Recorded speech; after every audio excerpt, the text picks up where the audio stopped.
Hi, hello, വണക്കം, വന്ദനം, നമസ്കാർ. ഏ ഇതാരാ സുന്ദരിയായ കുട്ടി? വേറെ ആരുമല്ല, എൻ്റെ സഹോദരിയാണ്.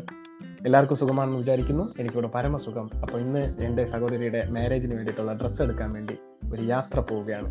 ഹോം ടു ഹോം, അതായത് ഹോമിൽ നിന്നിറങ്ങി തിരിച്ച് ഹോമിലേക്ക്.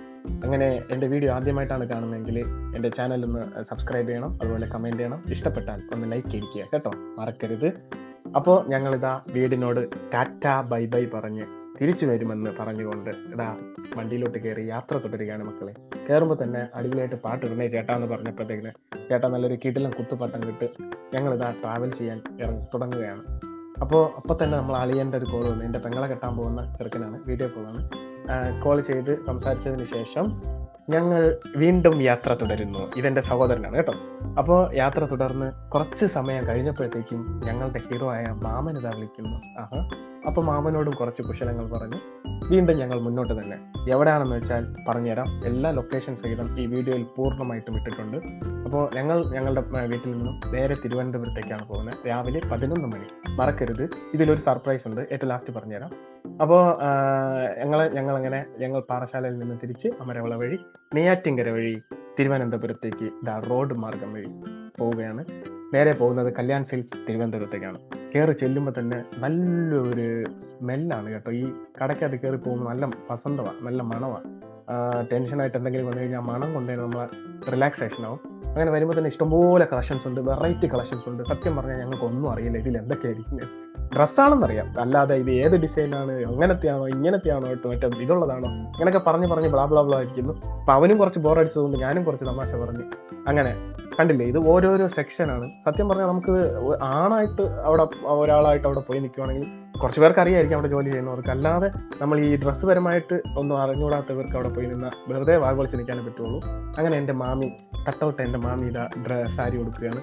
ഈ മാമി എങ്ങനെ തട്ടവിട്ടിരിക്കുന്നതെന്ന് ഞാൻ വഴിയെ പറഞ്ഞുതരാം കേട്ടോ. അതിന് എക്സാമ്പിളായിട്ട് ഞാൻ നിങ്ങൾക്കൊരു സംഭവം കാണിച്ചു തരാം. വീഡിയോ ഫുള്ളായിട്ട് കാണണം, സ്കിപ്പ് ചെയ്ത്. ഇതെൻ്റെ അമ്മയാണ്. അപ്പോൾ അങ്ങനെ അമ്മയ്ക്കും മാമിക്കൊക്കെ സാരിയൊക്കെ നോക്കി കൊടുത്തു കഴിഞ്ഞതിന് ശേഷം ഞങ്ങൾ വെറുതെ ഇവിടെ ഇരുന്ന് കാര്യം പറയുക. കണ്ടില്ലേ, ഓരോരോ തമാശകൾ പറഞ്ഞ് ചുമ്മാ ഇരുന്ന് ചിരിക്കുക. കാണുന്നവരൊക്കെ കണ്ട് അവരും ചിരിച്ച് അങ്ങനെ പോകുന്നുണ്ട്. പക്ഷെ കുഴപ്പമില്ല, നല്ല എൻജോയ്മെൻ്റ് ആയിരുന്നു. അങ്ങനെ നമ്മുടെ കല്യാണ പെണ്ണായ എൻ്റെ സഹോദരിക്ക് ഡ്രസ്സ് എങ്ങനെ, അതായത് ഉടുത്തു കഴിഞ്ഞാൽ എങ്ങനെ ഇരിക്കുമെന്ന് കല്യാൺ സിൽക്സിൽ നിന്ന് നമ്മൾ നോക്കുകയാണ്. അപ്പോൾ അവിടെ നിന്ന് കുറച്ച് കാര്യങ്ങൾ നമ്മൾ പർച്ചേസ് ചെയ്തു കേട്ടോ. എന്തായാലും പുതിയ കളക്ഷൻസ് അവിടെ വന്നിട്ടുണ്ട്. പട്ട് സാരിയിൽ തന്നെ അത് ഇങ്ങനെ ഇത് സത്യം പറഞ്ഞാൽ എനിക്ക് പറഞ്ഞു തരാൻ എനിക്ക് അറിയത്തില്ല. ഞങ്ങൾ അവിടെ പോയി നിന്ന് വായും പൊളിച്ച് നിൽക്കുകയല്ലാതെ ഇതിൻ്റെ ഡീറ്റെയിൽ ആയിട്ടുള്ളത് കാര്യങ്ങൾ പറഞ്ഞുതരാൻ എനിക്കറിയത്തില്ല. അപ്പം അങ്ങനെ ഡ്രസ്സൊക്കെ നോക്കി ഓരോന്നിനും നല്ല എമൗണ്ട് ആണ് കേട്ടോ. 10 രൂപ, 20, 10,000 രൂപ, 6,000 രൂപ, 4,000 രൂപ, അതിനൊക്കെ മേളിലോട്ടാണ്. പിന്നെ ഞങ്ങൾ അങ്ങനെ വന്നിട്ട് ഇപ്പം ഞങ്ങൾക്ക് ബോയ്സിന് ഷർട്ട് എടുക്കാൻ വേണ്ടി വന്നു. ഷർട്ടും പാൻറ്റും ഒക്കെ എന്തായാലും വേണമല്ലോ.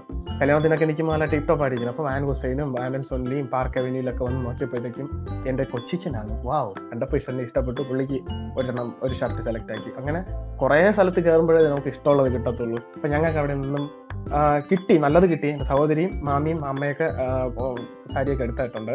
അതും മേടിഞ്ഞ് ഞങ്ങൾ അടുത്ത യാത്രയ്ക്ക് മുന്നോട്ട് പോവുകയാണ്, അടുത്ത സ്ഥലത്തേക്ക്. സംഭവം ഇത് എത്ര മണിയാണെന്നുള്ളത് നോക്കണം. ഇത് കറക്റ്റ് ഒരു 7 മണി 8 മണിയാണ്. നെക്സ്റ്റ് വന്നിട്ട് നേരെ പോത്തീസിലോട്ടാണ്, അതായത് തിരുവനന്തപുരത്ത്. അറിയാമല്ലോ, നിങ്ങൾക്ക് ഏവർക്കും അറിയാവുന്ന പോത്തീസ്, കല്യാൺ സിൽക്സും പോത്തീസും അതൊക്കെ എന്ന് പറഞ്ഞാൽ മാരേജിന് വേണ്ടി അടിപൊളിയായിട്ട് ഡ്രസ്സുകളും പുതിയ കളക്ഷൻസ് ഒക്കെ ഇരിക്കുന്നത്. ഇതേ മുസ്ലിം പള്ളിയും ഹിന്ദു കോവിലും ഇത് തന്നെയാണ് എൻ്റെ മാമനും മാമിയും കേട്ടോ. ഊഹിച്ചെടുക്കാൻ പറ്റുമെങ്കിൽ ഊഹിച്ചെടുത്തോ. ഇഷ്ടപ്പെട്ട് കഴിഞ്ഞാൽ അത് കമൻറ്റ് അടിക്കണേ, എന്താണ് ഞാൻ ഉദ്ദേശിച്ചത് എന്നുള്ളത്. അപ്പോൾ തിരുവനന്തപുരം മണ്ണിലെ അടുത്ത സ്ഥലത്ത് പോത്തീസിലേക്ക് ഞങ്ങൾ യാത്ര ചെയ്യുകയാണ്. അങ്ങനെ പോത്തീസിലെത്തി ഞങ്ങൾ ഉള്ളിലോട്ട് നടന്നു ചെല്ലുമ്പോൾ എസ്കലേറ്റർ വഴി ഉള്ളിലോട്ട് കയറുമ്പോൾ ആദ്യം കാണുന്നത്, കണ്ടു നോക്കൂ, നിങ്ങൾ തന്നെ കാണും, കണ്ടു നോക്കൂ, സാരികളുടെ നല്ല വെറൈറ്റി കളക്ഷൻസ് ആണ്. അപ്പോൾ ഞങ്ങളും അതുപോലെ അവിടെ വന്നു വെറുതെ കുത്തിയിരിക്കുന്നു. അവരാണല്ലോ ചൂസ് ചെയ്യുന്നത്, അവർക്കാണല്ലോ ഏറ്റവും കൂടുതൽ പ്രാധാന്യം. അതുകൊണ്ട് ഞങ്ങളിവിടെ വെയിറ്റ് ചെയ്യുന്നു, അവരിവിടെ സാരി സെലക്ട് ചെയ്യുന്നു. സംഭവം ഇഷ്ടംപോലെ കളക്ഷൻസ് ഉണ്ട്. പോത്തീസ് ആയാലും അതുപോലെ കല്യാൺ സിൽക്സ് ആയാലും ഏത് സിൽക്സ് ആയാലും നല്ല സെലക്ഷൻസ് ഉണ്ട്. അനിയനാണെങ്കിൽ നല്ല മൊഞ്ചനായിട്ടുണ്ട് കേട്ടോ. ഈ ഡ്രസ്സാണ്, ഇതാണ് കല്യാണത്തിന് നമ്മൾ ഇടാൻ വേണ്ടി പ്രതീക്ഷിക്കുന്നത്. ചിലപ്പോൾ ചേഞ്ച് വന്നേക്കാം. ഞാനും അടിപൊളിയായിട്ടുണ്ടല്ലോ, അപ്പോൾ തന്നെ കൊള്ളാം. അപ്പോൾ അങ്ങനെ നമ്മൾ അടുത്ത സെക്ഷനിലോട്ട് വന്നപ്പോൾ കോട്ടിൻ്റെ സെക്ഷനാണ്. ഇത് എങ്ങനെയാണെന്ന് വെച്ച് കഴിഞ്ഞാൽ കുറച്ച് ബഡ്ജറ്റ് എക്സ്ട്രാ കൂടുതലായിരിക്കും. അതായത് സ്റ്റാർട്ടിങ്ങിൽ 3,000, 4,000, 5,000, 6,000, പിന്നെ 20,000, 50,000 അത്രയും വരയ്ക്കുള്ള ക്വാളിറ്റി ഡ്രസ്സുകളുണ്ട്. അപ്പോൾ നല്ല മൊഞ്ചത്തി കുട്ടിയാക്കി ഒരുക്കി തന്നിട്ടുണ്ട് ഞങ്ങൾക്ക് പോത്തീസിൽ നിന്നുള്ള പക്ഷെ അടിപൊളിയായിരുന്നു, ഒന്നും പറയാനില്ല. സൂപ്പർ, നല്ല സുന്ദരിയായിട്ടുണ്ട്. കല്യാണത്തിന് ചേർന്ന സാരി. അപ്പോൾ ഞങ്ങൾ അവിടെ നിന്ന് പർച്ചേസ് ചെയ്തു. നേരെ വണ്ടി കയറി. സമയം നോക്കി പോണേ 11:30. രാവിലെ 11 മണിക്ക് ഇറങ്ങിയതാ. അപ്പം തന്നെ വയറ്റിൻ്റെ അകത്ത് ഭയങ്കരമായ ശബ്ദം. വിശക്കുന്നേ എന്ന് പറഞ്ഞ് നേരെ നെയ്യാറ്റിൻകര ഇറാനിലോട്ട് വിട്ടു. അവിടെ പോയിട്ട് കണ്ണും മൂടി വിശന്നിരുന്നുകൊണ്ട് ഒന്നും നോക്കാൻ കിട്ടില്ല. പറ്റുന്ന സമയം കൊണ്ട് ഞാൻ വീഡിയോ എടുത്തു. വീഡിയോ ഇഷ്ടപ്പെട്ടാൽ ലൈക്ക് ചെയ്യണം, സബ്സ്ക്രൈബ് ചെയ്യണം. Bye. Thanks for watching Sumesh PN75. By.